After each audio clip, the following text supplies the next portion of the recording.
Most storage systems force you to choose. Is it for your workbench, your workshop wall, or your mobile toolbox?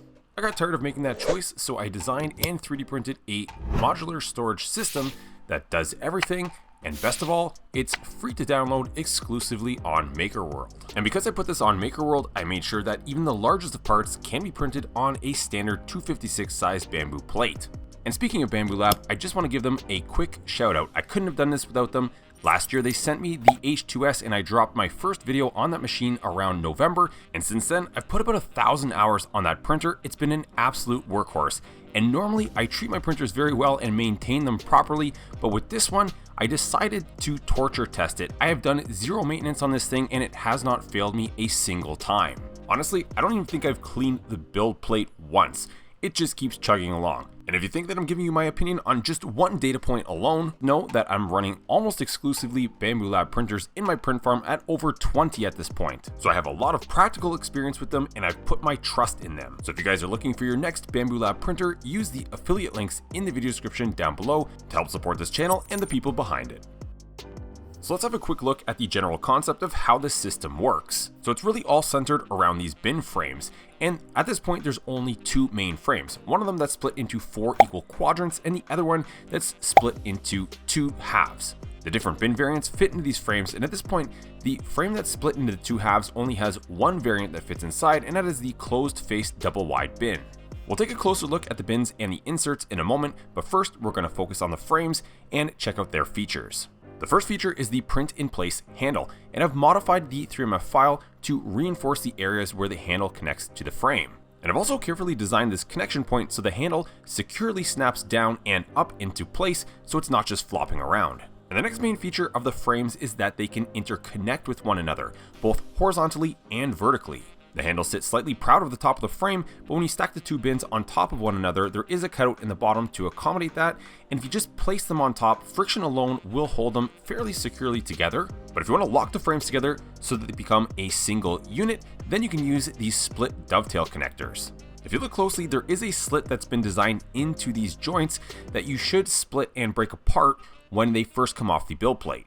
The connectors fit into the top, bottom, and sides of the frame, and there are these round areas on the frame where the connectors can expand into and lock into place. And the split design allows you to slide one of the connectors into a frame, and when it's locked into one of those round areas, the split design allows you to push another frame on top without knocking the connector out of the first frame. Now the bins are very securely connected together, and again, you can do this both vertically and horizontally.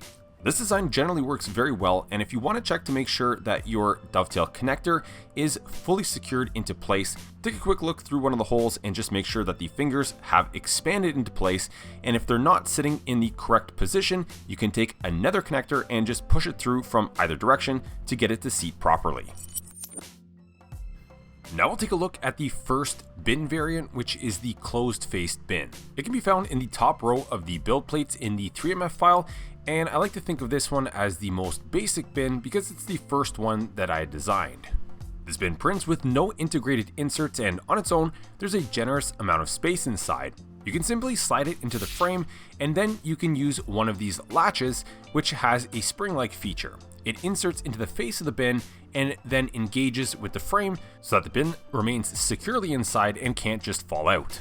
In a moment, we're going to look at more bins that share the same closed face but have some different interior features, but the common theme here is that all of these bins that have this closed face will share this latch, and they'll also share these labels that go on the front.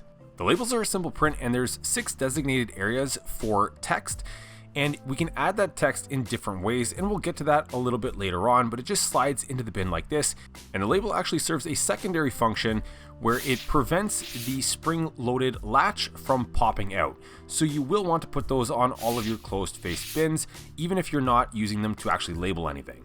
So that's the basics behind the closed-face bin, and you would simply just push down on the latch and pull the whole drawer out to access what's inside. Now, these bins also have provisions for inserts. The first insert is the long insert, and it goes lengthwise inside of the bin and divides it into 2 long sections. The second style of insert are these short dividers, and you can optionally install one, but there are provisions for 2 of them to effectively split these bins into 3 equal parts. And these short dividers are not perfectly square, so I did put an arrow that should point in the down direction for the optimal fit. Lastly, we have these slotted dividers that will divide the bins into 6 equal sections, and that is why on the labels there are 6 places for text. And as I'm pulling these slotted dividers out, it should become obvious how you assemble them. So I've just have the long piece in first with the slots faced up, and then the short dividers with the slots on them will be inserted next with the slots facing down. And with all of the bins inserted and the latches engaged, you can see that I can tip the frame on its side and none of the bins should fall out. One final thing to note about these bins is that when you do remove them from the frame, they can be stacked. There's a small indent on the bottom rear of each bin that will line up with a tab on the top rear of another bin, and this will help them to seat in the correct position and keep them from moving front to back. The bins do a reasonable job of staying together stacked, but I would not recommend stacking them too high. Next, we'll have a look at the double wide closed face bin, and it's effectively the same as the previous example, just 2 units wide. The only catch is that it will only fit into the frame that is meant to accommodate the double wide bins. It uses 2 latches and 2 labels, so you will have to press down on both latches at the same time to pull the drawer out. The standard long dividers that I showed you in the previous example will split the bin into 3 separate sections, with the center section being the largest. And there's one special divider called an extra long that will split the bin into 3 equal sections widthwise. These bins are by far the largest and obviously have the most amount of space, so if you have something larger like hand tools that you want to store in here, these might be what you're looking for. Now let's get into the interior stacking bins, and these are also a closed face bin, but you'll notice that the sides are missing. And that's because these inserts sit inside of these bins. You can stack 3 of them tall, and with the side walls missing, it allows you to grab them and pull them out. And because these are a derivative of the original closed face bin, again, the latches and labels will work for these bins. Because these inserts are pretty shallow, I would recommend using this variant for things like small pieces of hardware. Next, we can look at the open face bins, and these are arguably the simplest of all of them. They do not require any latches, and they use these much smaller individual open face labels. The open face bins will sit inside of the standard frame, and they have these small features on the bottom that retain them inside of the frame so they do not just simply slide out. So in order to get them out, you would just lift them slightly and then pull them out.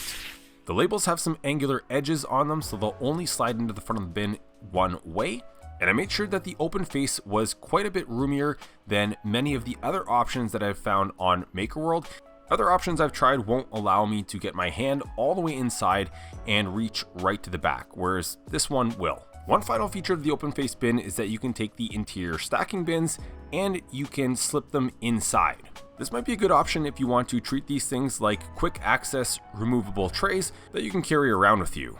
Next, we have the triple drawer variant, and this one is a little special because it requires these sleeves. It's also different from all of the previous examples because it's the first one that is not based on the closed face bin. You'll see that it does not use the standard latch, it uses no latches at all, and in terms of labels, it uses a smaller open face bin label. The sleeves are inserted into the frame, and they have these tabs on the sides and the bottoms that engage with the frame to keep the sleeves from pulling back out. The drawers ride on simple rails inside of the sleeve, and by having drawers inside of the sleeve, this also prevents the walls of the sleeve from folding back in and having those sleeves pull out when you are pushing and pulling on those drawers. There are also small geometries towards the front of the drawers that when you push them in, they will snap into place, and again, none of these will fall out if the whole thing is tipped over. Now when it comes to the labels, we got a few options for putting text on them. And the first and probably most convenient method is just using the Slicer's text tool. Since we're already 3D printing all of these components right inside of Bambu Studio, we can just add text to the surface of the labels. And then on the left hand side, over in the object list, we can select the text and we can assign it a different filament color. And the nice thing about this is that even if you don't have an AMS or AMS light, you can still just do a manual filament color change at a particular layer height. Now if you don't want to do it that way, we certainly have other options, as I've made sure that the heights of the labels will accommodate the sticker style labels from standard label makers. We can also just write directly onto them with a Sharpie, or if you happen to have a UV laser engraver, which I've covered in some other videos, you can get a really nice marking if you print them in a darker color like black. Finally, we're on to the last few extra bits and pieces, and the first ones here are the Milwaukee Packout cleats. These will allow you to attach the frames to the Milwaukee Packout system, and you'll need to print a pair of them per frame to attach to those toolboxes.